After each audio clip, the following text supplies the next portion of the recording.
Drosophila देखेंगे कि Drosophila के डेवलपमेंट में 3 ग्रुप ऑफ जीन का इन्वॉल्वमेंट होता है। वो 3 ग्रुप ऑफ जीन कौन होते हैं? क्योंकि देखिए वो, जैसे आपको पता है कि ड्रोसोफिला का एक्सिस का फॉर्मेशन होता है। एक्सिस का मतलब कि ड्रोसोफिला का एंटीरियर, पोस्टीरियर, डोर्सल, वेंट्रल का फॉर्मेशन, और ये सारी चीज़ें करने के लिए 3 ग्रुप्स ऑफ जीन का इन्वॉल्वमेंट होता है। वो 3 ग्रुप ऑफ जीन कौन से होते हैं? यहाँ पे आप देख सकते हैं कि यहाँ पे पूरा का पूरा एक डायग्राम बनाया है जिसमें आपको सारे जीन्स के बारे में यहाँ पे मेंशन है। तो आप जैसे देख सकते हैं, सबसे जो पहला ग्रुप है वो क्या है? ये सारे जीन आपको याद करने पड़ेंगे। ये जीन जैसे आपको वन बाय वन हम एक्सेस फॉर्मेशन बताएंगे, तो वहाँ पे ये जरूरी नहीं है कि सारे जीन का क्या वर्क है। वर्क आपको कुछ जीन का बताएंगे, लेकिन आपको किस कैटेगरी में कौन से जीन आते हैं वो आपको याद होनी चाहिए। इन 3 ग्रुप ऑफ जीन में अगर आप देखें तो एक होते हैं मैटरनल इफेक्ट जीन, दूसरे होते हैं जाइगोटिक जीन जिनको हम लोग सेगमेंटेशन जीन बोलते हैं, और मैटरनल इफेक्ट जीन को हम लोग बोलते हैं एग पोलरिटी जीन, और थर्ड कैटेगरी होती है होम्योटिक जीन। तो 3 टाइप के जीन होते हैं ड्रोसोफिला में। मैटरनल जीन, ये वो जीन होते हैं जो कि एग के पास इटसेल्फ होते हैं बिफोर फर्टिलाइजेशन। जाइगोटिक जीन और सेगमेंटेशन जीन वो जीन होते हैं जो कि आफ्टर फर्टिलाइजेशन दिखने शुरू होते हैं। होम्योटिक जीन जब किसी भी सेगमेंट जैसे बन गया, अभी हमने आपको दिखाया कि सेगमेंटेशन हो गया, उन सेगमेंटेशन को आइडेंटिटी देना, वो काम होता है होम्योटिक जीन का। अब अगर हम लोग मैटरनल जीन की बात करें तो यहाँ पे देखिए मैटरनल जीन में जैसे कि यहाँ पे लिखा हुआ है बाइक्वाइड, हंचबैक, और ये आपको जीन भी याद करने, जीन के शॉर्ट फॉर्म भी याद करने हैं, नैनोस, कॉडल, टॉर्सो। ये सब क्या है? ये सब है मैटरनल इफेक्ट जीन। आज हम लोग इन्हीं की बात करेंगे। इसके बाद सेकेंड कैटेगरी क्या है? Gap gene. गैप जीन में जैसे कि क्रूपेल, जिसको हम लोग शॉर्ट में केआर बोलते हैं, निर्प, ये सबके शॉर्ट फॉर्म भी आपको याद करने हैं, और साथ में आपको क्या करना है? इनके नाम भी याद करने हैं। तो ये जीन जैसे जैसे आप आगे बढ़ते जाएंगे वैसे वैसे आपको ये याद होते जाएंगे, क्योंकि ऐसे फर्स्ट टाइम देखने में तो बहुत अजीब लगता है कि बहुत सारे जीन हैं, लेकिन जैसे जैसे आप आगे आगे बढ़ेंगे आपको जीन इजीली याद हो जाएंगे। तो क्रूपेल, निर्प, जाइंट, हंचबैक। अब देखिए हंचबैक गैप जीन मतलब कि जाइगोटिक जीन की कैटेगरी में भी आ रहा है, और इसके बाद मैटरनल जीन की कैटेगरी में आ रहा है। Tailless, button head, empty sparkle, orthodenticle, huckebein. ठीक, तो जाइगोटिक जो जीन होते हैं, ये जाइगोटिक जीन फर्दर 3 कैटेगरीज में डिवाइड होते हैं। पहले होते हैं गैप जीन, दूसरे होते हैं पेयर रूल जीन, तीसरे होते हैं सेगमेंट पोलरिटी जीन। जो गैप जीन है उनमें ये जीन आते हैं। पेयर रूल जीन में आते हैं hairy, even skipped, runt, fushi tarazu, odd skipped, sloppy paired, paired, odd paired. और तीसरे होते हैं wingless, cubitus interruptus, patched, engrailed, hedgehog, armadillo, fused, gooseberry, pangolin. ठीक, और इसके बाद जो होम्योटिक जीन होते हैं उनकी जो कैटेगरी होती है उनमें कौन कौन से जीन होते हैं? Labial, antennapedia, sex combs reduced, deformed, proboscipedia, ultrabithorax, abdominal A and abdominal B. तो ये सारे जीन होते हैं जो कि आपको याद करने हैं। तो एक बार आप फिर से समझ लीजिए, 3 ग्रुप ऑफ जीन ड्रोसोफिला में पाए जाते हैं। फर्स्ट जो कैटेगरी है मैटरनल इफेक्ट जीन, जो कि जिसको हम लोग एग पोलरिटी जीन कहते हैं, जो कि इनिशियली एग के पास पाए जाते हैं बिफोर फर्टिलाइजेशन, जिसमें बाइक्वाइड, हंचबैक, नैनोस, कॉडल, टॉर्सो आते हैं। जाइगोटिक जीन या सेगमेंटेशन जीन जो होते हैं उनकी फर्दर 3 कैटेगरीज होती, gap gene, pair rule gene, segment polarity gene. और गैप जीन में kruppel, knirps, giant, hunchback, tailless, button head, empty sparkle, orthodenticle, huckebein आते हैं। पेयर रूल जीन में hairy, even skipped, runt, fushi tarazu, odd skipped, sloppy paired, paired, odd paired. और segment polarity में wingless, cubitus interruptus, patched, engrailed, hedgehog, armadillo, fused, gooseberry, pangolin. और साथ में homeotic gene में labial, antennapedia, sex combs reduced, deformed, proboscipedia, ultrabithorax, abdominal A and abdominal B. ये gene के activation 1 by 1 होते हैं। ऐसा नहीं होता है कि पहले जाइगोटिक जीन एक्टिवेट हो जाए, फिर होम्योटिक जीन हो जाए, फिर मैटरनल इफेक्ट जीन। नहीं, सबसे पहले किनका एक्टिवेशन होगा? मैटरनल इफेक्ट जीन का एक्टिवेशन होगा। फिर जाइगोटिक जीन में भी सबसे पहले गैप जीन का एक्टिवेशन होगा, फिर पेयर रूल जीन का एक्टिवेशन होगा, फिर सेगमेंट पोलैरिटी का एक्टिवेशन होगा, फिर होम्योटिक जीन, क्योंकि सेगमेंट्स को आइडेंटिटी एकदम लास्ट में देनी है। आइडेंटिटी का मतलब कि T1 T2 T3 बन गया। T1 में हमें क्या बनाना है, 1 पेयर ऑफ लेग बनाना है। T2 में 1 पेयर ऑफ लेग और 1 पेयर ऑफ विंग्स बनाने। तो ये क्या है, ये आइडेंटिटी देना है सेगमेंट्स। तो होम्योटिक जीन एकदम लास्ट में एक्टिवेट होते हैं। तो ये समझ रहे हैं आप कि 1 बाई 1 ये जीन कैसे एक्टिवेट होते हैं और इनका क्या फंक्शन। तो आज हम लोग बात करेंगे मैटरनल इफेक्ट जीन की। ठीक है, मैटरनल इफेक्ट जीन की, जिनका काम क्या है, मैटरनल इफेक्ट जीन का काम है एंटीरियर पोस्टीरियर को डिसाइड करना। ड्रोसोफिला का जो ये आपको एंटीरियर दिख रहा है और ये पोस्टीरियर दिख रहा है, और एंटीरियर में क्या होता है, हेड होता है, पोस्टीरियर में क्या होता है, टेल होता है। पूरा एंटीरियर टू पोस्टीरियर डिसाइड करना, इसका मतलब हेड बनेगा, हेड के बाद थोरेक्स बनेगा, थोरेक्स के बाद एब्डोमेन बनेगा, एब्डोमेन के बाद टेल्सन बनेगा, टेल बनेगा। तो ये क्या होता है, ये पूरा डिसाइड करना किसका काम है, मैटरनल इफेक्ट जीन का। अब हम लोग मैटरनल इफेक्ट जीन के बारे में थोड़ा सा देखें। जो मैटरनल इफेक्ट जीन होते हैं, ये जीन बेसिकली कैसे जीन होते हैं, ये जीन इनको बोलते हैं एग पोलैरिटी जीन। ये एग में पहले से ही पाए जाते हैं। इनका फर्टिलाइजेशन से कोई मतलब नहीं है। अगर फर्टिलाइजेशन नहीं भी होता है तो भी ये जीन पाए जाते हैं। मदर मीन्स कि इसका मतलब मदर ड्रोसोफिला से ये जीन आते हैं। ठीक है, ये इसीलिए इसको कहा गया है मैटरनल इफेक्ट जीन। ऐसे जीन जो कि मदर ड्रोसोफिला से आते हैं उनको हम लोग मैटरनल इफेक्ट जीन, देखिए यहाँ पे लिखा हुआ मदर ड्रोसोफिला से आते हैं, express prior to fertilisation, fertilisation के पहले ही एक्सप्रेस होते हैं। जब oogenesis का प्रोसेस होता है, जब oocyte रिलीज होता है, उस समय ही ये जीन एक्सप्रेस हो चुके होते हैं। अब ये जीन किस फॉर्म में होते हैं, ये जीन mRNA के फॉर्म में होते हैं। ठीक है, जीन किस फॉर्म में होते हैं, mRNA के फॉर्म में होते हैं। Polarity of egg is being determined by these maternal effect gene. Polarity का मतलब क्या है कि अगर ये ड्रोसोफिला है और इधर हेड बन रहा है, इधर टेल बन रहा है, तो ये इसकी पोलैरिटी हो गई। तो इसकी पोलैरिटी मीन्स कि ये जीन, ये कौन से जीन अभी हम आगे बताएंगे, यही जीन इसकी पोलैरिटी एंटीरियर पोस्टीरियर को डिसाइड करते हैं। इसलिए एग की पोलैरिटी को भी डिसाइड करते हैं, क्योंकि जहाँ पे पर्टिकुलर जीन होंगे, जैसे सपोज बाइक्वाइड एक जीन होता है, तो जहाँ बाइक्वाइड होगा वही एंटीरियर को डिसाइड करेगा। अगर सपोज बाइक्वाइड अभी यहाँ पे है तो यहाँ हेड बनेगी, बाइक्वाइड अगर यहाँ पे है तो यहाँ पे हेड बनेगी। इसका मतलब कि जो ये जीन है, ये एग की पोलैरिटी को भी डिटरमाइन करते हैं कि कहाँ पे क्या बनना है, वो जीन के अकॉर्डिंग डिटरमाइन होगा। और इनके पास, जैसे कि अगर हम लोग एग की बात करें, ड्रोसोफिला के एग की बात करें, तो एग जो चैम्बर होता है, एग चैम्बर जो होता है, उसके पास 2 टाइप के सेल्स होते हैं। ठीक, एक सेल्स होते हैं नर्व सेल्स, दूसरे सेल्स होते हैं फॉलिकल सेल्स। अब उसमें क्या होता है, उसी में बीच में oocyte होता है। मतलब कि जब ड्रोसोफिला की अगर हम एग की बात करते हैं तो उसके पास कुछ नर्व सेल्स होते हैं, 15 नर्व सेल्स होते हैं। कितने, 15 नर्व सेल्स होते हैं। अब नाम से ही पता चल रहा है कि ये नरिशमेंट प्रोवाइड करते होंगे oocyte को। oocyte को क्या करते हैं, नरिशमेंट प्रोवाइड करते हैं नर्व सेल्स। तो मतलब कि अगर मान लीजिए ये एग है और एग में ये oocyte है, तो यहाँ पे कुछ इस तरह से नर्व सेल्स होते हैं। वो कितने होते हैं, 15 होते हैं। ठीक, और इसके चारों तरफ होती है फॉलिकल सेल्स। इसके चारों तरफ क्या होती है, फॉलिकल सेल्स। हम लोग जब मेमेलियन फर्टिलाइजेशन पढ़ रहे थे तो हम वहाँ पे बता रहे थे ना फॉलिकल सेल्स, तो ऐसे यहाँ भी क्या होते हैं, फॉलिकल सेल्स होते हैं। तो जो फॉलिकल सेल्स एंटीरियर साइड में होते हैं उनको एंटीरियर फॉलिकल सेल्स कहेंगे। ठीक है, जो सेल्स पोस्टीरियर साइड में होंगे उनको पोस्टीरियर फॉलिकल सेल्स कहेंगे। जो सेल्स डॉर्सल में होंगे उनको डॉर्सल फॉलिकल साइड, और जो सेल्स फॉलिकल सेल्स वेंट्रल में होंगे उनको वेंट्रल फॉलिकल सेल्स कहते हैं। तो जो oocyte होता है ड्रोसोफिला का एग, वो पूरा एक चैम्बर के फॉर्म में होता है, जिसमें कि 15 नर्व सेल्स होते हैं और कुछ फॉलिकल सेल्स होते हैं, और बीच में यहाँ पे होता है oocyte। ठीक है, oocyte। अब इसके बाद तो जहाँ से स्पर्म की एंट्री होती है एग में, उसको माइक्रोपाइल कहते हैं। ठीक, सपोज कि ये एग है और एग में इस तरह का कुछ स्ट्रक्चर होता है और यहीं से स्पर्म की एंट्री होती है, तो इसको बोलते हैं माइक्रोपाइल।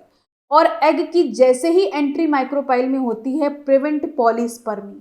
क्योंकि अब देखिए यहाँ पे जैसे पॉलीस्पर्मी सिर्फ स्पर्म की वजह से ही प्रिवेंट हो जाती है, क्योंकि जो ये स्पर्म है ड्रोसोफिला का स्पर्म लॉन्गेस्ट स्पर्म हमने कल बताया था, है ना, longest sperm on the earth. तो और माइक्रोपाइल में जब ये मतलब फ्यूजन करने के लिए इंसर्ट होता है तो इसके बाद सेकंड स्पर्म को चांस ही नहीं है, क्योंकि इतनी बड़ी साइज होती है इसकी कि माइक्रोपाइल से दूसरा स्पर्म एंट्री कर ही नहीं सकता है। तो इसीलिए क्या होता है कि माइक्रोपाइल में जैसे ही स्पर्म की एंट्री होती, पॉलीस्पर्मी क्या हो जाती, प्रिवेंट हो जाती है। और इसके एक्सट्रीमिटीज पे मतलब कि यहाँ पे कुछ मीन्स कि जीन पाए जाते हैं जिनको हम लोग बोलते हैं टॉर्सो लाइक जीन। अभी हम आगे इनके बारे में बताएंगे, अभी आप सिर्फ इतना समझिए।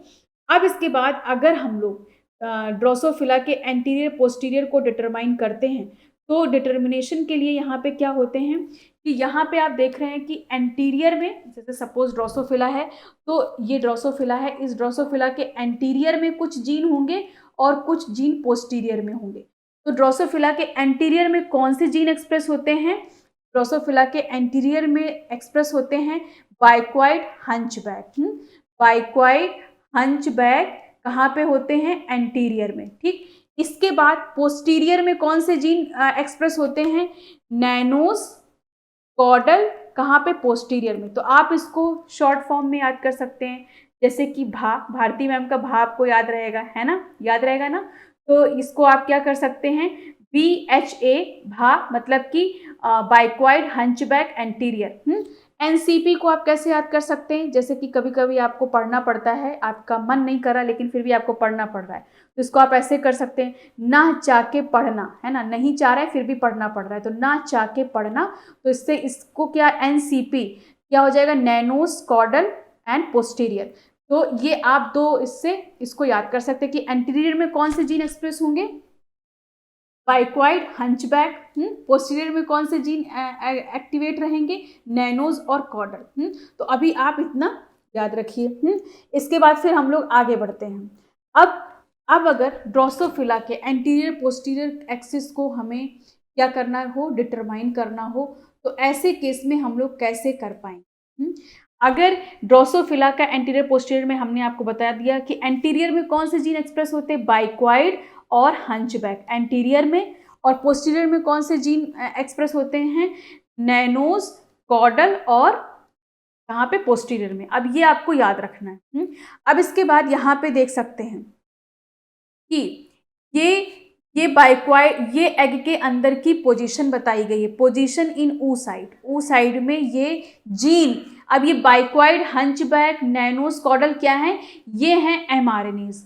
ये mRNAs हैं जो कि एग के पास ऑलरेडी पाए जाते हैं बिफोर फर्टिलाइजेशन, ठीक है।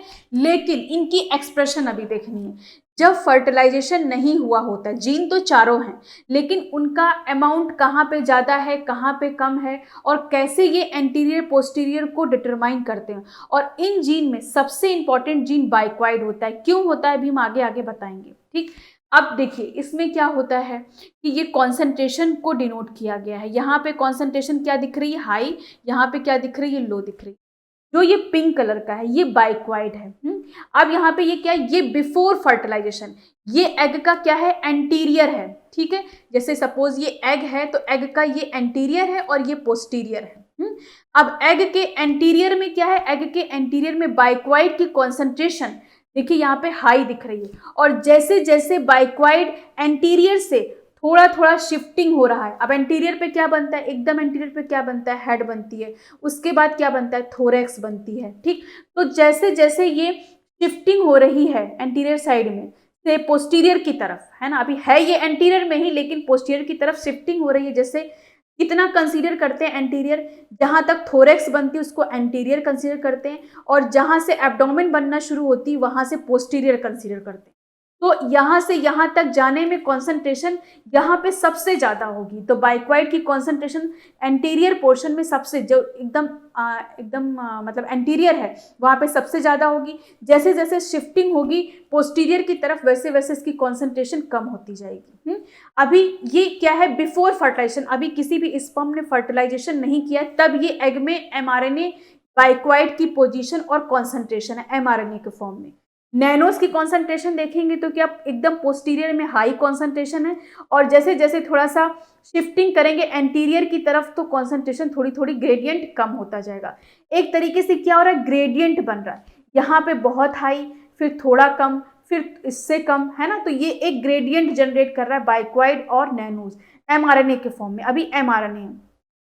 और अगर हम लोग हंचबैक और कॉडल की बात करें तो ये दोनों जीन क्या है, हंचबैक और कॉडल जीन क्या कर रहे हैं, ये दोनों जीन होमोजीनियसली मतलब कि पूरे में अरेंज हैं, या आप कह सकते हैं कि पूरे के पूरे एग में ये पाए जाते हैं, होमोजीनियस डिस्ट्रीब्यूटेड हैं हंचबैक और कॉडल। अभी आप ये डिसाइड नहीं कर सकते हैं कि कौन से ये दोनों में से कौन एंटीरियर में है कौन पोस्टीरियर में है।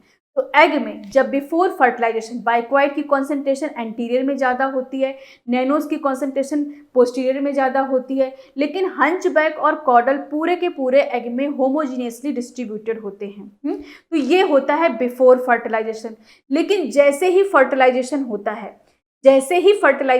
है वैसे ही क्या होता है, बाइक्वाइड की कॉन्सेंट्रेशन, अब क्या होगा, जैसे ही फर्टिलाइजेशन होगा जो ये एमआरएनएज हैं वो सारे बनाने लगेंगे प्रोटीन, इनका हो जाएगा ट्रांसलेशन, है ना। एमआरएनए से क्या बनता है, एमआरएनए से बनता है प्रोटीन, किस प्रोसेस के थ्रू, ट्रांसलेशन के थ्रू। तो जैसे ही फर्टिलाइजेशन होता है वैसे ही क्या होता है, एमआरएनएज बनाने लगते हैं प्रोटीन। और बाइक्वाइड की कॉन्सेंट्रेशन यहाँ पे देखिए, बाइक्वाइड की कॉन्सेंट्रेशन अभी भी एंटीरियर एंड पे ज़्यादा है, और एंटीरियर से जब पोस्टीरियर एंड पे जा रहे हैं तो एकदम कम होती जा रही है। और अब क्योंकि अब प्रोटीन के फॉर्म में हो गया तो एक ग्रेडियंट जनरेट होगा और उसका कॉन्सेंट्रेशन डिस्ट्रीब्यूट होगा, तो कहीं ना कहीं वो थोड़ा बहुत कॉन्सेंट्रेशन नैनोज पे रहता है, लेकिन एकदम लेस अमाउंट में, लेकिन मतलब एकदम ना के बराबर आप समझ लीजिए। लेकिन बाइक्वाइड की कॉन्सेंट्रेशन है कहाँ ज़्यादा पे, एंटीरियर एंड पे है। अगर हम लोग नैनोज की बात करें तो जब बिफोर फर्टिलाइजेशन भी नैनोज कहाँ पे ज़्यादा था, पोस्टीरियर एंड पे था। आफ्टर फर्टिलाइजेशन भी नैनोज कहाँ पे ज़्यादा है, पोस्टीरियर एंड पर ही ज़्यादा है। और इसके बाद एंटीरियर एंड पे उसकी कॉन्सेंट्रेशन एकदम कम हो गई है। लेकिन हंचबैक और कॉडल में आया चेंज, ये तब बनना शुरू, इसकी कॉन्सेंट्रेशन तब अनइवनली डिस्ट्रीब्यूट हुई जब फर्टिलाइजेशन हुआ। जब फर्टिलाइजेशन हुआ तो ये हंचबैक एमआरएनए हंचबैक प्रोटीन बनाई, और हंचबैक एंटीरियर पे ज़्यादा हो गया और पोस्टीरियर पे इसकी कॉन्सेंट्रेशन कम होती जा रही है। सेम इसी तरीके से कॉडल क्या है, कॉडल पोस्टीरियर पे ज़्यादा हो गया और एंटीरियर पे कम होता जा रहा है। तो इसका कंक्लूजन क्या निकला, कंक्लूजन ये निकला कि एंटीरियर पे कौन कौन से जीन हो गए, हंचबैक, बाइक्वाइड, और पोस्टीरियर पे कौन सी एक्सप्रेशन होती है, कॉडल और नैनोज की। ठीक है, तो ये अब यही, क्योंकि एंटीरियर पे क्या बनने वाला है, एंटीरियर पे बनने वाला है हेड और थोरैक्स की फॉर्मेशन होगी। तो हंचबैक और बाइक्वाइड हेड और थोरैक्स में कंट्रीब्यूशन करेंगे इनके ग्रेडियंट, और कॉडल और नैनोज किस में कंट्रीब्यूशन करते हैं, एब्डोमेन मतलब पोस्टीरियर बनाने में। तो इस तरीके से एंटीरियर पोस्टीरियर का डिसाइड हो जाता है। अब जहां भी बाइक्वाइड होगा वहां पे एंटीरियर बनेगी, क्योंकि ये जो मेन एमआरएनए है, ये जो भी प्रोटीन बनाने वाला एमआरएनए है, ये बेसिकली क्या कर रहेगा, यही डिसाइड करेगा कि हेड कहाँ बनना है। अगर ये बाइक्वाइड सपोज यहाँ पे होता, या मान लीजिए जो ये एग है इसके यहाँ पे होता, तो यहाँ हेड बन जाती। तो बाइक्वाइड का ये इफेक्ट है कि ये पोलैरिटी को डिसाइड कर रहा है, बाइक्वाइड और नैनो सभी डिसाइड कर रहे हैं, क्योंकि सब मिलके एक ड्रोसोफिला का एंटीरियर पोस्टीरियर बना रहे हैं। लेकिन बाइक्वाइड ज़्यादा इंपॉर्टेंट इसलिए है क्योंकि बाइक्वाइड बहुत सारी चीज़ों को कंट्रोल करके रखता है। अभी हम आपको बताते हैं क्या क्या चीज़ें, जैसे यहाँ पे कुछ पॉइंट लिखे हुए हैं, bicoid, hunchback, caudal protein are transcription factors. ये क्या होते हैं, ट्रांसक्रिप्शन फैक्टर्स होते हैं। एक्ट एज मॉर्फोजन, मतलब कि एक तरीके से आप कह सकते हैं कि ये मॉर्फोजन की तरह काम करते हैं, क्योंकि ये मॉर्फोजन क्या होते हैं, मॉर्फोजन हमने ज़्यादातर बताया था प्रोटीन होते हैं, है ना।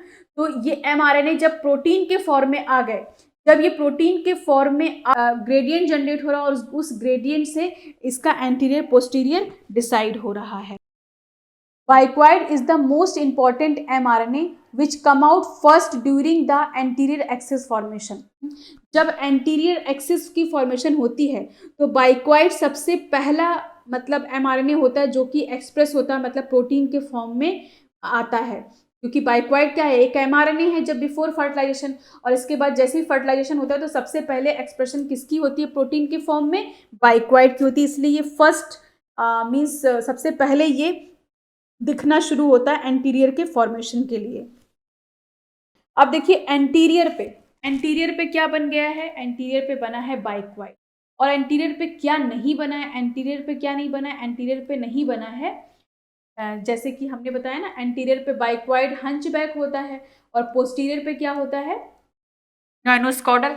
तो ये नैनोस्कॉडल तो यहाँ पे नहीं है ना एंटीरियर पे, उनकी कॉन्सेंट्रेशन एकदम ड्रॉप कर गई है। कैसे ड्रॉप की है, जब बाइक्वाइड एमआरएनए बाइक्वाइड प्रोटीन बनाएगा। जब बाइक्वाइड एमआरएनए बाइक्वाइड प्रोटीन बनाता है एंटीरियर एंड पर, तो वहाँ पे कुछ और जीन होते हैं, मतलब जो कि रोल प्ले करते हैं बाइक्वाइड को बाइक्वाइड प्रोटीन बनाने में, बाइक्वाइड एमआरएनए को बाइक्वाइड प्रोटीन बनाने में, जैसे कॉर्टेक्स, ग्रोसजोन, स्ट्रोफिन, ये सारे होते हैं। ठीक, अब जब बाइक्वाइड प्रोटीन बन गई तो बाइक्वाइड प्रोटीन इनहिबिट करती कॉडल एमआरएनए को कॉडल प्रोटीन बनाने में एंटीरियर एंड पर। ठीक है, बाइक्वाइड कहाँ बन रहा है, एंटीरियर पे बन रहा है। बाइक्वाइड जीन जब बाइक्वाइड प्रोटीन बना लेता है तो ये बाइक्वाइड प्रोटीन कॉडल एमआरएनए को इनहिबिट करता है कि ये एंटीरियर एंड पर अपनी एक्सप्रेशन ना कर पाए। कौन, कॉडल एमआरएनए। ठीक, तो इसलिए एंटीरियर एंड पर, क्योंकि कॉडल और हंचबैक बिफोर फर्टिलाइजेशन क्या थे, पूरे के पूरे एग में डिस्ट्रीब्यूटेड थे, पूरे के पूरे एग में कॉडल और हंचबैक पाया जा रहा था। लेकिन ऐसा क्या हुआ कि जब फर्टिलाइजेशन हुआ तो कॉडल सिर्फ और सिर्फ कहाँ पे, पोस्टीरियर में शिफ्ट हो गया। तो एंटीरियर में कॉडल जो था वो कहाँ गया, एंटीरियर में कॉडल एक्सप्रेस एमआरएनए के फॉर्म में तो था लेकिन प्रोटीन नहीं बना पाया, क्योंकि जैसे ही बाइक्वाइड सबसे फर्स्ट जीन है जो कि प्रोटीन के फॉर्म में आता है, और बाइक्वाइड क्या करता है, एंटीरियर पोर्शन में कॉडल को इनहिबिट कर देता है कि कॉडल एमआरएनए कॉडल प्रोटीन ना बनाए। तो इस तरीके से एंटीरियर पोर्शन में कॉडल की एक्सप्रेशन नहीं होती है, जबकि कॉडल पूरे के पूरे एग में प्रेजेंट था। ठीक है, उसी तरीके से पोस्टीरियर एंड में क्या होता है, पोस्टीरियर एंड में नैनोज एमआरएनए तो पहले से ही पाए जाते हैं बिफोर फर्टिलाइजेशन। फिर ऑस्कर एक प्रोटीन होती है जो कि क्या करती है, नैनोज को हेल्प करती है, नैनोज एमआरएनए को नैनोज प्रोटीन में चेंज होने के लिए। नैनोज प्रोटीन जैसे ही बनती है, नैनोज प्रोटीन इनहिबिट करती है हंचबैक एमआरएनए को हंचबैक प्रोटीन बनाने में। ठीक है, क्योंकि हमने आपको, जैसे आप इस वाले डायग्राम में देख सकते हैं कि बिफोर फर्टिलाइजेशन में तो यहाँ पे क्या है, बाइक्वाइड की कॉन्सेंट्रेशन एंटीरियर में ज़्यादा, नैनोज की कॉन्सेंट्रेशन पोस्टीरियर में ज़्यादा, लेकिन पूरे एग में डिस्ट्रीब्यूशन हंचबैक और कॉडल का था। लेकिन फिर कैसे, भाई पूरे एग में जब हंचबैक कॉडल है तो पूरे ही एग में इसकी एक्सप्रेशन होनी चाहिए, लेकिन बिफोर आफ्टर फर्टिलाइजेशन क्या होता है, हंचबैक एंटीरियर में और कॉडल पोस्टीरियर में होता है। तो जो यहाँ पे हंचबैक जो यहाँ पे कॉडल था वो कहाँ गया, उसको, वो कॉडल एमआरएनए जो था वो गया कहाँ, उसको इनहिबिट कर दिया बाइक्वाइड ने। और जो यहाँ पे क्या बोलते हैं, हंचबैक था, उसको इनहिबिट कर दिया नैनोज ने। तो इसलिए क्या हुआ कि यहाँ पे कॉडल की कॉन्सेंट्रेशन ज़्यादा हो गई और यहाँ पे हंचबैक की कॉन्सेंट्रेशन ज़्यादा हो गई, और इन दोनों ने जो रिस्पेक्टिव जीन को, इसको इसने इनहिबिट किया, इसको इसने इनहिबिट करा। तो ये एंटीरियर में क्या हो गया, एंटीरियर में कॉडल की एक्सप्रेशन नहीं हुई और पोस्टीरियर में हंचबैक की एक्सप्रेशन नहीं हुई। ठीक है, तो इसी तरीके से यहाँ पे ये चीज़ समझाई गई है कि किस तरीके से, क्योंकि हंचबैक और कॉडल पूरे के पूरे एग में प्रेजेंट थे, तो फिर किस जीन ने उसको इनहिबिट किया कि वो कॉडल एंटीरियर में ना एक्सप्रेस हो और हंचबैक पोस्टीरियर में ना एक्सप्रेस हो। तो एंटीरियर में बाइक्वाइड ने इनहिबिट किया कॉडल को, पोस्टीरियर में नैनोज ने इनहिबिट किया हंचबैक को। तो इसलिए इनका ग्राफ हमें कैसा दिख रहा है कि एंटीरियर में किसकी एक्सप्रेशन हो गई, बाइक्वाइड हंचबैक की, और पोस्टीरियर में किसकी एक्सप्रेशन हो गई, नैनोज कॉडल की। ठीक है, तो ये हो गया। तो अब क्या हो गया, ये डिसाइड हो गया एंटीरियर पोस्टीरियर, ये डिसाइड हो चुका है एंटीरियर पोस्टीरियर। अब यहाँ पे एक डायग्राम बना हुआ है, इस डायग्राम से आप और चीज़ें समझ सकते हैं। इस डायग्राम में क्या दिया है कि ये है बाइक्वाइड और ये है नैनोज। बाइक्वाइड कॉडल को इनहिबिट करता है। कॉडल कहाँ पे पाया जाता है, पोस्टीरियर एंड में।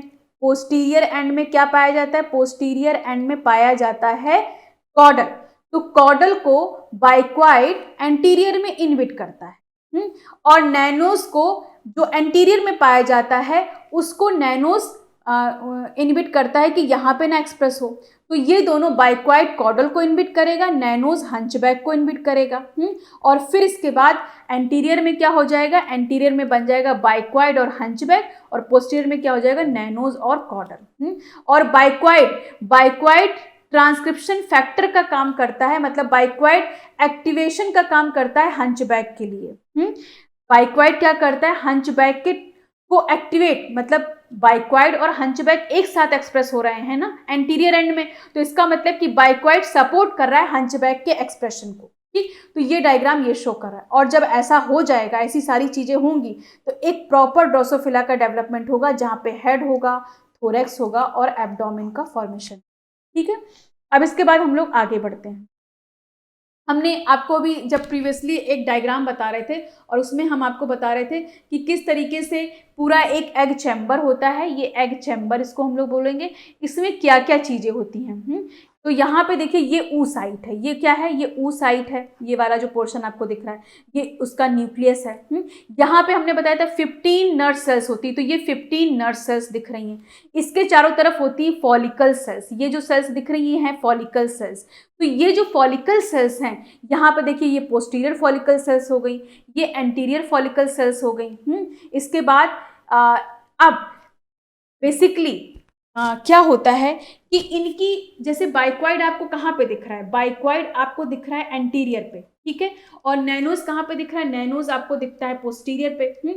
लेकिन जब ये एग में ये कहाँ एक्सप्रेस होते हैं, क्योंकि ये mRNA के फॉर्म में होते हैं, तो अगर mRNA के फॉर्म में हैं तो कहीं ना कहीं तो ये DNA से mRNA बने होंगे, कहीं एक्सप्रेस हुए होंगे, तो बेसिकली ये कहाँ पे एक्सप्रेस होते हैं, तो बाइक्वाइड mRNA कहाँ एक्सप्रेस होता है, बाइक्वाइड mRNA बेसिकली यहाँ पे, ये देखिए ये क्या है, ये बाइक्वाइड है, बाइक्वाइड की एक्सप्रेशन यहाँ पे होती, पोस्टीरियर एंड पर होती है। बाइक्वाइड की मतलब कि एक्सप्रेशन कहाँ होती है, पोस्टीरियर एंड पे होती है, और बाद में उसको कहाँ पे माइग्रेट किया जाता है, एंटीरियर एंड पे। मतलब ये ऊ साइड की बात है, जब फर्टिलाइजेशन नहीं हुआ है, जब डिस्ट्रीब्यूशन हो रहा है एग में बाइक्वाइड और हंचबैक का, जब ओवरी मतलब कि जब ऊ साइड कहाँ मदर ड्रोसोफिला में है, अभी फर्टिलाइजेशन नहीं हुआ, उसी समय बाइक्वाइड और हंचबैक का डिस्ट्रीब्यूशन होता है mRNA का। तो बाइक्वाइड की सिंथेसिस कहाँ हुई, पोस्टीरियर एंड में, माइग्रेशन कहाँ हो गया, एंटीरियर एंड में, एग के एंटीरियर एंड में हो जाता है। और अगर हम लोग नैनोस की बात करें, तो नैनोस एंटीरियर में सिंथेसाइज होते हैं और माइग्रेट कहाँ करते हैं, पोस्टीरियर में माइग्रेट करते हैं। ठीक है, तो ये बिफोर फर्टिलाइजेशन जब बाइक्वाइड और हंचबैक को एग में रखा जा रहा था, तो इनकी सिंथेसिस अपोजिट पोल पे हो रही थी, लेकिन फिर इनका मतलब कि माइग्रेशन कहाँ हुआ, एंटीरियर में बाइक्वाइड का हुआ और पोस्टीरियर में नैनोस का हुआ। ठीक, तो यहाँ पे हम यही बात आपको समझाना चाह रहे थे। अब इसके बाद तो यहाँ पे कुछ पॉइंट्स लिखे हुए हैं, bicoid, nanos, hunchback, caudal mRNA placed in oocyte by ovarian nerve cells. मतलब कि जो नर्व्स सेल हमने बताई ना आपको, नर्व सेल्स के थ्रू ही ये सारे आते हैं, है ना, क्योंकि हमने बताया ना यहाँ पे कि ये नर्व सेल्स हैं, यहीं से तो ये सब चीजें आ रही हैं। फिर इसके बाद बाइक्वाइड मैसेज इज सीक्वेस्टर्ड एंटीरियर, बाइक्वाइड को एंटीरियर में कर दिया जाता है, नैनोस को कहाँ कर दिया जाता है, पोस्टीरियर में कर दिया जाता है। Upon translation bicoid protein gradient extend from anterior to posterior. कहने का मतलब ये कि जैसे ही ट्रांसलेशन होता है, ट्रांसलेशन कब होगा, जब फर्टिलाइजेशन हो जाएगा, तो एक ग्रेडियंट जनरेट होता है, और वो ग्रेडियंट कैसा होता है, बाइक्वाइड का एंटीरियर टू पोस्टीरियर होता है, नैनोस का पोस्टीरियर टू एंटीरियर होता है। इसका मतलब क्या है कि कॉन्सेंट्रेशन इधर से इधर क्या हो रही है, घट रही है, इधर से इधर क्या हो रही है, घट रही है। ठीक है, तो बाइक्वाइड की कॉन्सेंट्रेशन एंटीरियर टू पोस्टीरियर होती है, और नैनोस की कॉन्सेंट्रेशन पोस्टीरियर टू एंटीरियर होती है। Nanos inhibit translation of hunchback, हमने ऑलरेडी आपको बताया, पोस्टीरियर एंड में, while bicoid prevent translation of caudal. ठीक है, हमने ये आपको ऑलरेडी डायग्राम के थ्रू समझाया एंटीरियर में। ठीक है, बाइक्वाइड कॉडल को एंटीरियर में रोकेगा और नैनोस हंचबैक को पोस्टीरियर में रोकेगा। और इस तरीके से जब ये इनिबिशन, जो भी ये इनिबिट कर रहे हैं एक दूसरे को, और इस तरह से क्या होगा, कॉडल पोस्टीरियर एंड में एक्सप्रेस करेगा और हंचबैक एंटीरियर एंड, और इनका भी एक ग्रेडियंट जनरेट हो जाएगा, कॉडल और हंचबैक का भी। ठीक है, तो चारों ही प्रोटीन का एक ग्रेडियंट जनरेट हो गया, हंचबैक, बाइक्वाइड, कॉडल, नैनोज। ठीक, अब यहाँ पे हमने एक ड्रोसोफिला का एक डायग्राम बनाया। इस डायग्राम से आप क्या समझ सकते हैं कि देखिए ड्रोसोफिला का ये रीजन क्या है, ये एक्रोन रीजन होता है। ये क्या है, ये हेड रीजन है, ये थोरैक्स है, ये एब्डोमेन है, और ये क्या है, ये है टेल। एक्रोन रीजन मतलब फेस को बोलते हैं, एकदम एंटीरियर साइड, जिसको हम लोग एक्सट्रीम एंटीरियर और एक्सट्रीम पोस्टीरियर को क्या बोलते हैं, एक्रोन। एंड तो एक्सट्रीम एंटीरियर को बोलते हैं एक्रोन, जिसको हम लोग कॉमन लैंग्वेज में फेस बोल सकते हैं। और एक्सट्रीम पोस्टीरियर को बोलेंगे टेल, जिसको हम लोग टेल्सन बोलते हैं।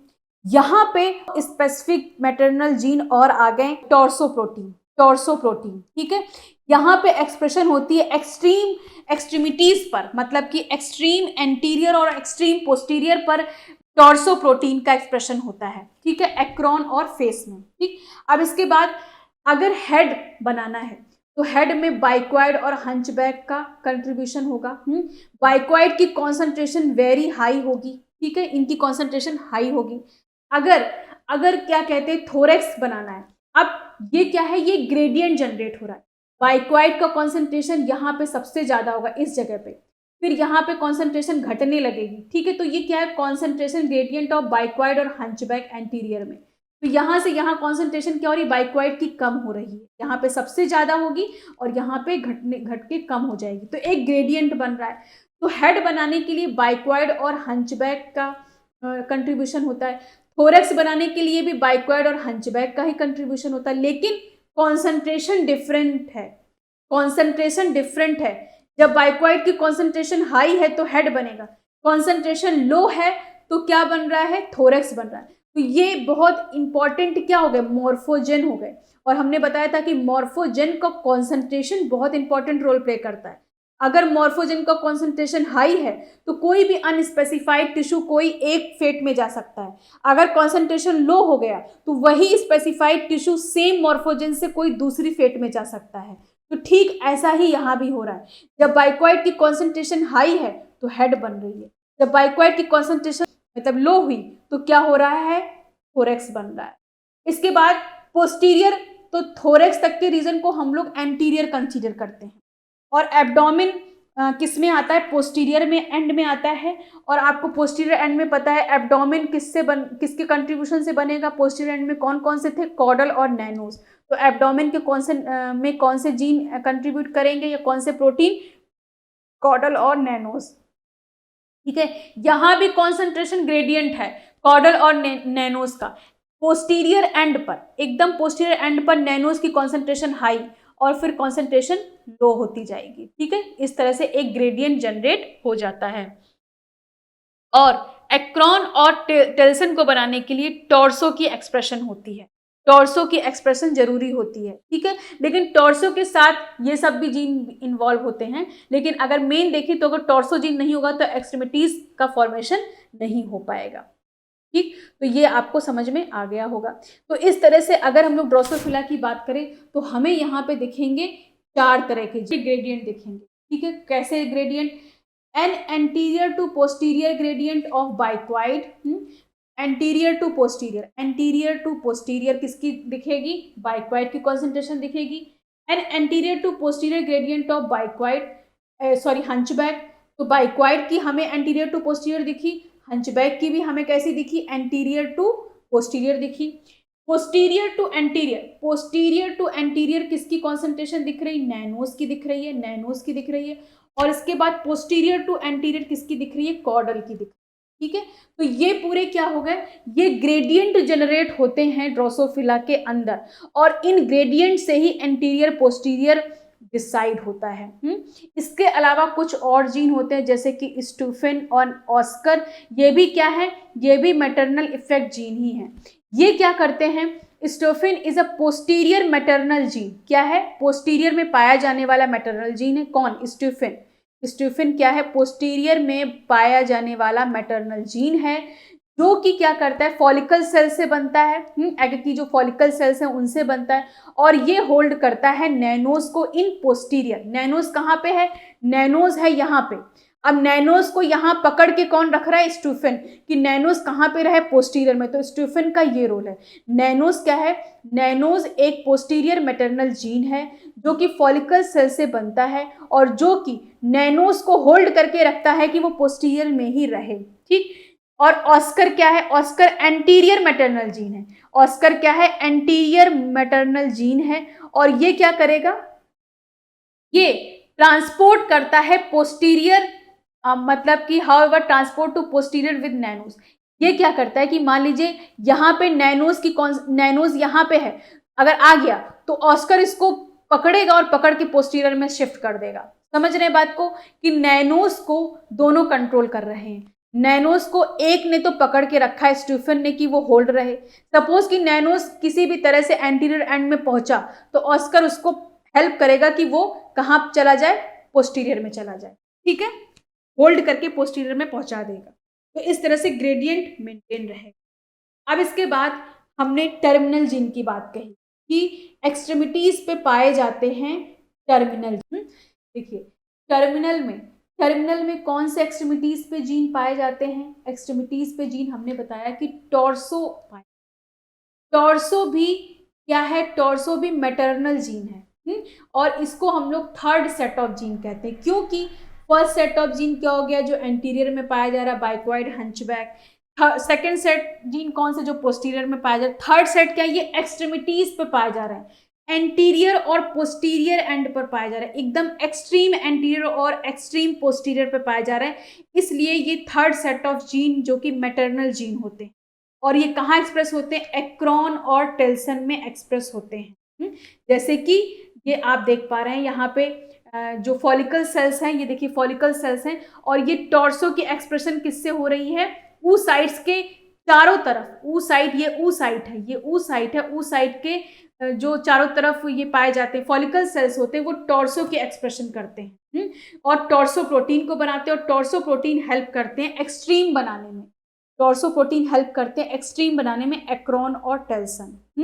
अब टॉर्सो की सिग्नलिंग चलती है, एक टॉर्सो की एक सिग्नलिंग चलती है। और टॉर्सो जीन होता क्या है, torso gene basically receptor tyrosine kinase होता है। आप लोगों ने सिग्नलिंग में रिसेप्टर RTK पढ़ा होगा, रिसेप्टर टायरोसिन काइनेज, जिसमें कि दो डाइमर हो, मतलब कि होमोमर के फॉर्म में होते हैं। जब वो डाइमराइज होते हैं तब सिग्नलिंग शुरू होती है। तो टॉर्सो सिग्नलिंग मतलब टॉर्सो जीन क्या होता है, टॉर्सो जीन होता है रिसेप्टर टायरोसिन काइनेज।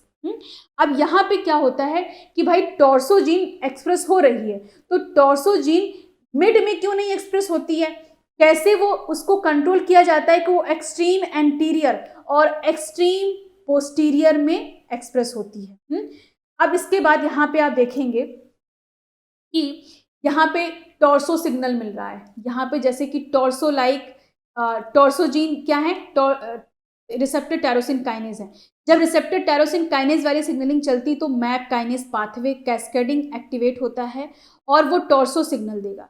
जब टॉर्सो सिग्नल देगा तो टॉर्सो सिग्नल की वजह से एक्सट्रीम पे क्या होता है, टॉर्सो जीन का एक्टिवेशन हो जाता है और यहाँ पे एक्सट्रीमिटीज का फॉर्मेशन होता है। अब तो यहाँ पे क्या होगा कि यहाँ पे दोनों साइड में ये टॉर्सो सिग्नल मिलता है, तो इस वजह से यहाँ पे देखिए ये एक्सट्रीम, ये एंटी पोस्टीरियर है ड्रोसोफिला का, मतलब कि मान लीजिए ड्रोसोफिला है, ये इसका पोस्टीरियर है एकदम और ये एकदम एंटीरियर है। तो यहाँ पे जो पोस्टीरियर है और यहाँ पे जो एंटीरियर है, यहाँ पे ये सिग्नल मिल रहे हैं।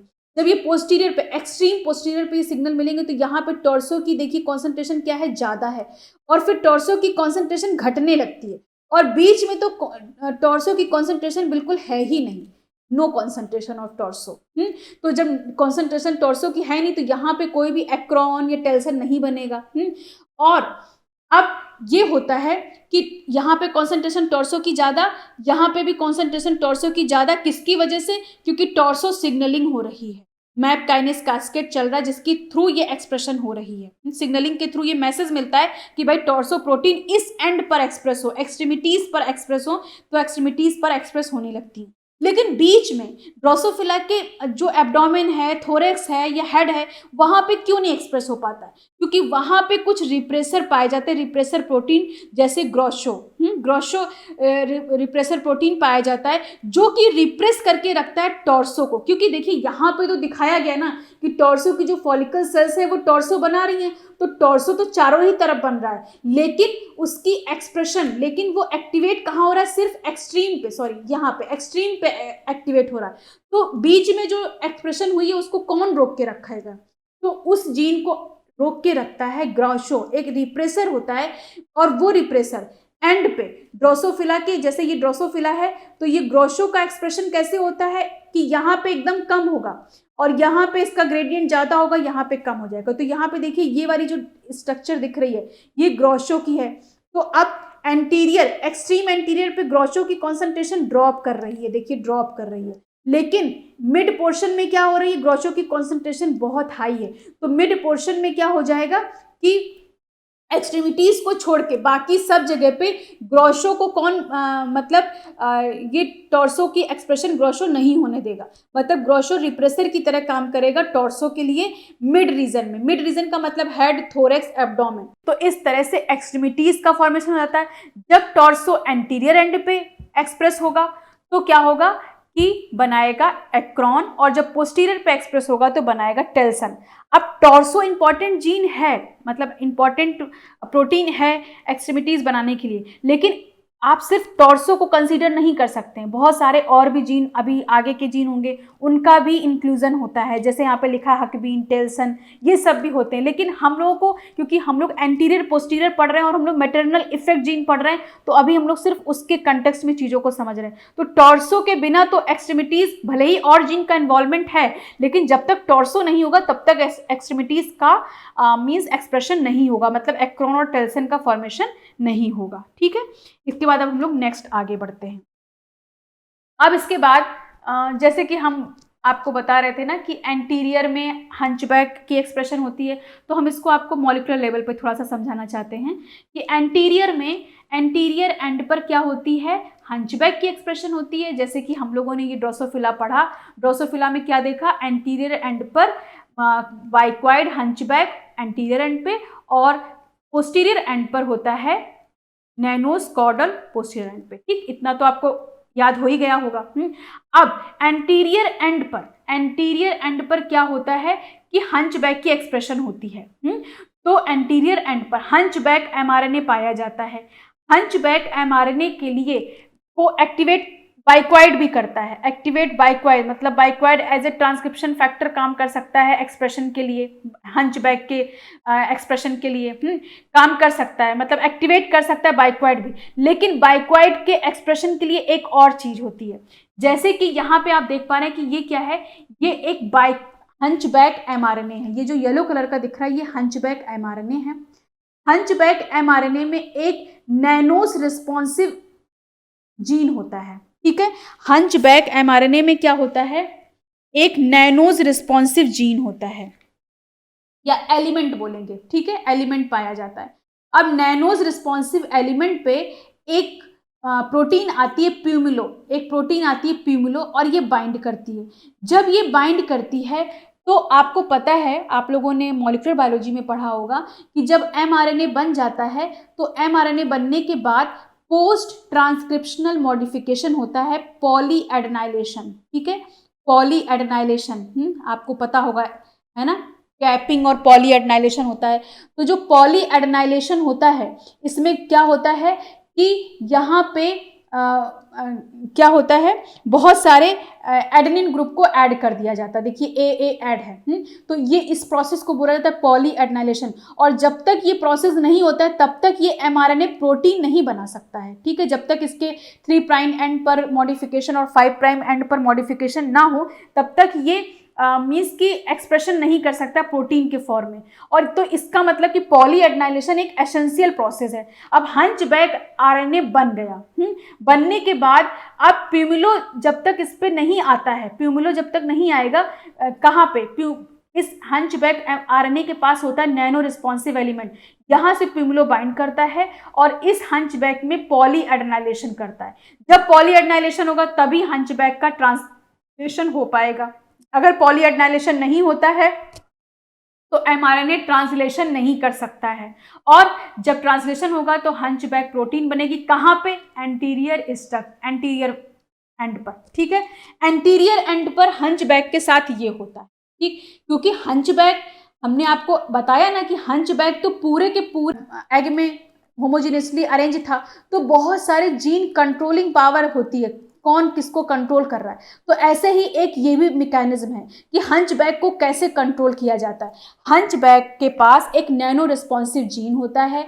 ये नैनो रिस्पॉन्सिव जीन पे प्यूमुलो जब बाइंड करता है तो ये नैनो रिस्पॉन्सिव जीन की वजह से प्यूमुलो जैसे ही बाइंड करता है नैनो रिस्पॉन्सिव जीन पे, तो हंचबैक एमआरएनए में पॉलीएडेनाइलेशन होने लगता है। जब तक कि हंचबैक एमआरएनए में पॉलीएडेनाइलेशन नहीं होगा तब तक कि ये एक्सप्रेस नहीं होगा। तो पॉलीएडेनाइलेशन की वजह से क्या होता है कि अब ये ट्रांसलेशन करने के लिए कैपेबल हो गया है और हंचबैक प्रोटीन बने। लेकिन ये सब हो कहाँ रहा है? ये एंटीरियर एंड पर हो रहा है। तो प्यूमुलो कहाँ पाया जा रहा है? एंटीरियर एंड पर। पोस्टीरियर एंड पर क्या होता है? अब क्योंकि एंटीरियर एंड पर नैनोस तो था नहीं, है ना, क्योंकि ये तो बिफोर फर्टिलाइजेशन ही डिसाइडेड था कि बाइक्वाइट कहाँ पाया जाएगा? एंटीरियर पे, और नैनोस कहाँ पाया जाएगा? पोस्टीरियर पे। ये तो बिफोर फर्टिलाइजेशन ही डिसाइड हो गया था। आफ्टर फर्टिलाइजेशन भी यही कंडीशन रहती है कि बाइक्वाइट एंटीरियर पे और नैनोस पोस्टीरियर पे रहता है। तो एंटीरियर एंड पर तो बाइक्वाइट शुरू से ही नहीं, नैनोस शुरू से ही नहीं था। एंटीरियर एंड पर नैनोस तो शुरू से ही नहीं था। तो यहाँ पे जब हंचबैक एंटीरियर एंड पर है तो नैनोस है ही नहीं, प्यूमुलो ने बाइंड किया, पॉलीएडेनाइलेशन किया और हंचबैक की एक्सप्रेशन हो गई। पोस्टीरियर एंड पर जो मतलब पाया जा रहा है कौन? हंचबैक का एमआरएनए, क्योंकि हंचबैक तो पूरे एग में था ना। तो पोस्टीरियर एंड पर क्या होता है? पोस्टीरियर एंड पर नैनोस पाई जाती है। तो जो नैनोस रिस्पॉन्सिव एलिमेंट होता है एमआरएनए पे, हंचबैक के एमआरएनए पे, वहां पे क्योंकि पोस्टीरियर पे पाया जा रहा नैनोस, तो नैनोस कर लेता है बाइंड। जब नैनोस बाइंड कर देता है तो ये एडेनाइलेशन नहीं होने देता है, डी एडेनाइलेशन हो जाता है। और जब किसी भी आरएनए का डी एडेनाइलेशन होगा तो ट्रांसलेशन नहीं हो पाएगा, और ट्रांसलेशन नहीं होगा तो कोई हंचबैक प्रोटीन नहीं बनेगा। कहाँ नहीं बनेगा? पोस्टीरियर एंड पर हंचबैक नहीं बनेगा तो एब्डोमिनल स्ट्रक्चर फॉर्म होंगे, और एंटीरियर एंड पर एंटीरियर स्ट्रक्चर फॉर्म होंगे। तो हंचबैक पाया तो पूरे के पूरे एग में जा रहा था, लेकिन एंटीरियर पे प्यूमुलो ने उसको एक्सप्रेस करा के पॉलीएडेनाइलेशन कर दिया, जिसकी वजह से हंचबैक प्रोटीन बनने लगी। पोस्टीरियर में क्योंकि नैनोस पाया जाता है तो वहां पे हंचबैक को इसने क्या करा दिया? डी एडेनाइलेशन करा दिया, जिसकी वजह से क्या हुआ? ट्रांसलेशन नहीं हुआ और नो हंचबैक प्रोटीन, और इससे क्या हुआ? एब्डोमिनल के स्ट्रक्चर फॉर्म हो गए। तो कहने का मतलब ये कि एंटीरियर पर अगर बाइक्वाइड और हंचबैक रहती है तभी क्या होते हैं? हेड और थोरैक्स का फॉर्मेशन होता है, और पोस्टीरियर पे जब हंचबैक नहीं रहेगी तब एब्डोमेन का फॉर्मेशन हो रहा है। तो ये बिल्कुल जो हम लोग मतलब कहना चाह रहे हैं अभी तक, वो चीज़ यहाँ पे समझाई गई है मॉलिक्यूलर लेवल पे। आगे बढ़ते हुए अब